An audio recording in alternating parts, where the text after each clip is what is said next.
Ձեզ ենք ներկայացնում Գևորգ Հովհաննիսյանի «Հայոց տերերը» գիրքը, հրատարակիչ Հայրենիք ակումբ, Երևան 2012 թիվ։ Գրքում պատմական համոզիչ փաստերով հիմնավորապես հերքվում է այն սխալ և վտանգալից մոտեցումը, թե քրիստոնեության հաստատումից հետո հայկական պետականությունը տվել է թույլ օտարի կամքով առաջնորդվող արքայիկներ։ Հանգամանորեն հանրամատչելի և նորովի ներկայացված են 340-374 թվականների պետություն-եկեղեցի հարաբերությունները։ Առանձնահատուկ ուշադրություն է դարձվել հայ ազնվականության, եկեղեցու և պետականության կյանքում նրա խաղացած դերին։ Այս համատեքստում բացահայտվել է հայոց պետականության և ազգային շահերի պաշտպանության դիրքերից եկեղեցու հանդես եկած լինելու մասին դարեր շարունակ տիրապետող առասպելը։ Գիրքը նախատեսված է մեր պետականության հզորացմանը ծառայող, պատմության հերոսականությամբ հպարտացող, ազգային արժեհամակարգին գաղափարապես հավատարմորեն ապավինած տիրապաշտ հայ երիտասարդության համար։ Խմբագրի կողմից Վահագնի հետ պիտի խոսի հայ մարդը, հիմա։ Աստվածը հին հայոց, Աստվածը արեության և հաղթանակի, Գարեգին Նժդե։ Մենք մեր պատմությունը հարկ եղած և անհրաժեշտ չափով չգիտենք։ Ավելին, մեզ դարեր շարունակ հրամցվածն ու պարտադրվածն ամենևին էլ այն պատմությունը չէ, որը հենց մերն է։ Սովորել և շարունակենք սովորել մի բան, ինչն ընդհանուր առմամբ խճողված է, խեղաթյուրված և նպատակասլաց ուղղորդմամբ ոչ դաստիարակիչ։ Արարչածին հայրն իր տեսակով ի սկզբանե եղել է տիրապաշտ և տիրասեր, սակայն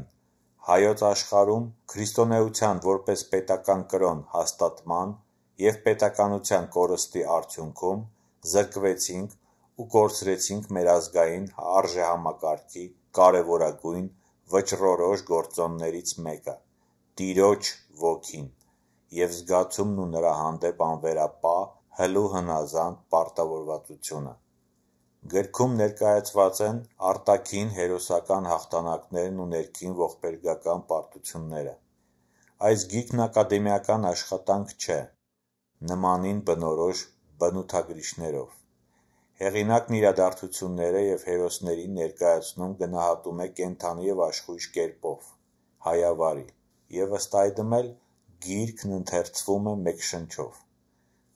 Այսինքն, հեղինակային ոգևորությունը, սրտով հոգով շարադրումը իր փառավոր անցյալի նկատմամբ ընթերցողի, մանավանդ պատանի երիտասարդ, մոտ պաշտպանմունք է առաջացնում։ Գիրքը մեր պատմության ելևէջներում յուրահատուկ որոնումների, փնտրտուքների, դրանց արդյունքում վերագնահատման փորձ է։ Հենց վերջին հանգամանքն է հատկապես շեշտադրված։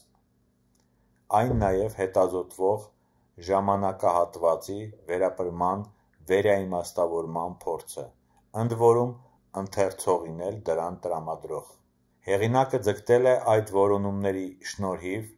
գտնել մեր պետականությանը պատուհասած աղետալից դժբախտությունների և պարտությունների իրական պատճառները, խրատական դասեր քաղել դրանցից։ Նա առանձնակի ուսումնասիրել և վեր է հանել հայության ներքին թշնամիներին, նժդեհյան ձևակերպմամբ ցեղի տականքին, քննադատել,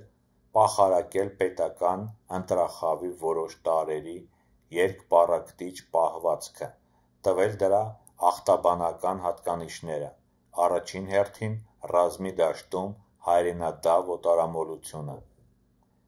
Առաջին հայացքից կարող է թյուր և մերկապարանոց տպավորությունը ձևավորվել, որ գիրքն ընդգծված հակաքրիստոնեական կամ հակաեկեղեցական ուղղվածություն ունի,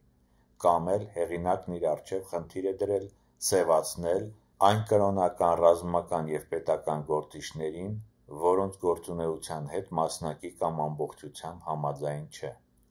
Մինչդեռ նման տպավորությունը խաբուսիկ է։ Նախ, հեղինակային քննադատություն ամենևին ինքնանպատակ չէ, այլ արդյունք է մեր պատմության հերոսա անկումային դրվագների վերապրման այն հիմնավոր է, փաստարկված և համոզիչ, իսկ որ ցավոք սրտի մեր պատմության մեջ քննադատության այն էլ անողոք արժանի անձինք ու երևույթներ շատ կան, ակնհայտ է։ Եվ որ այդ ամենը մինչ այժմ ինչպես հարկն է և համակարգային կերպով չի արվել և առավել ևս չի արվում, միանշանակ անհանդուրժելի է։ Վաղուց արդեն այլևս աններելի է մեր կրավորական, պարտվողական կեցվածքը, այն ուղղակի դավաճանական և սրբապիղծ մոտեցում է մեր նախնիների հերոսական ոգու հանդեպ, ու շարունակել աչքակապությամբ զբաղվել, ջայլամություն անել, ոչ իրավունք, ոչ էլ ժամանակ չունենք, այլևս ոչ մի քայլ, որը կշարունակի ջուր լցնել մեր գաղափարադավանանքային թշնամիների ջրաղացին, մեր հոգևոր ստրկամտության խորացմանը։ Գրքի առանցքը մեր պետականության, մեր հերոսական անցյալի աստղաբույլի 3 փառավոր ներկայացուցիչներն են՝ արքայից արքա Արշակ B մեծը, տիկնանց տիկին Փառանձեմը, արքայից արքա Պապը։ Ահավասիկ հայրենասիրության տիպար մեր տերերը հանիրավի անտեսված, ծրագրավորված մոռացության մատնված, ըստ արժանավուն չգնահատված և չարժևորված, եղծված ու բառի բուն իմաստով անուշադրության մատնված, մինչդեռ թե որպես հոգու պարտք, պետականամետ մտածողություն, թե պարզ տրամաբանությամբ, մենք բոլորս նրանց պարտավոր էինք մեր սիրո, հպարտանքի, դաստիարակության և քարոզչության օրինակելի կերպար դարձնել։ Եվ այսպես գրքում վեր են հառնվում նրանց կերպարները՝ Արշակը հասուն պետական ռազմական գործիչ, Փառանձեմը բոլոր հայուհիների համար ընտանեկան հայրենատիրական օրինակ, Պապը երիտասարդ հայի, մասնավորապես պետական գործչի երանելի տիպար։ Այս գիրքն իր պատմագիտական նորույթով մեր պատմության բազմաթիվ մութ և վիճահարույց հարցերի նորովի լուսաբանմամբ ունի նաև ուսուցողական քարոզչական դերակատարություն։ Ինչպես ժամանակի նժդեհն է մեզ խրատական պատգամել, չկա ավելի մեծ հանցանք, ուրացում, քան իր սեփական պատմության անծանոթ լինելը։ Նմանը զուրկ պատմական զգացումից և հիշողությունից ազգ չէ։ Սեփական պատմությունն է մեր իմաստուն խորհրդականը, մեր ոգու դայակը, մեր ազգային խղճմտանքի վարիչը։ Այսինքն, բոլորիս պարտքն է հասու լինել մեր փառավոր անցյալին, սակայն պարտադրաբար իմանալ միմիայն ճշմարտացին և չեղծվածը, այն, ինչը մեր սիրտն ու միտքը պետք է ոգևորի, փառավորի և արդարացի հպարտանքով լուսավորի թե ներկան և թե հատկապես ապագան, և որ հույսն ու հավատը մեզ միշտ զորավիք կլինի, և կհաղթանակենք, քանզի ցեղի հետանոց աստվածները, Հայկն ու Վահագնը, պիտի բարձրացնեն